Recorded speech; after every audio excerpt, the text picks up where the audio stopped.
How good is your ability to really listen?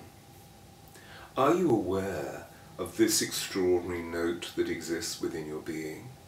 How often do you lose the power of that note? Do you have the ability to hear the movement of the spheres? These are some of the fundamental questions that we can ask ourselves about really finding out our voice as the creative mechanism that is at the very core of our process.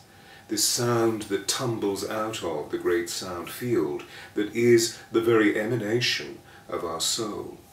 You know, the latter point that I brought up just now, Pythagoras apparently could hear the movement of the spheres.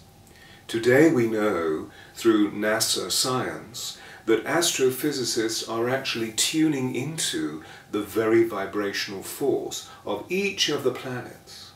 We also know that extraordinary shaman in the Brazilian rainforest can actually hear and identify each plant by its song, that each plant has its own note.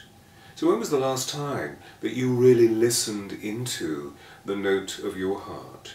When was the last time that you really listened into the note of that person whom you consider to be really dear in your life, or the people that you consider to be dear? Are you really hearing what they have to say about their creative process? Are you truly listening? These are some of the fundamental questions that I'd like you to answer about yourself as you move through your daily existence. You know, there's a wonderful story which I heard many, many years ago, which arises out of an African tribe. And the story goes that when a woman is about to bring forth child, her sisters take her into the bush. And literally, as they arrive in the bush, away from any of the communities that they're living in, they wait until they hear the note of the child. And once they hear the note of the child, they take their sister back into the community. And then when she is about to bring forth child, they gather around her. And as she brings forth child, they sing the note of that child. And when that child grows and moves through the first great rite of passage, let's say it's going to the school for the first time, the community come and they sing the note of the child. So the child is hearing and listening to a very specific significance.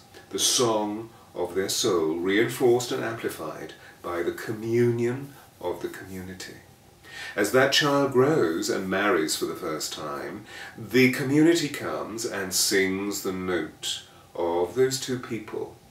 And then eventually, as these two people grow and they move through their lives to the point of finality, the completion that we all meet, the community comes and sings the note of that person as they pass into the great source.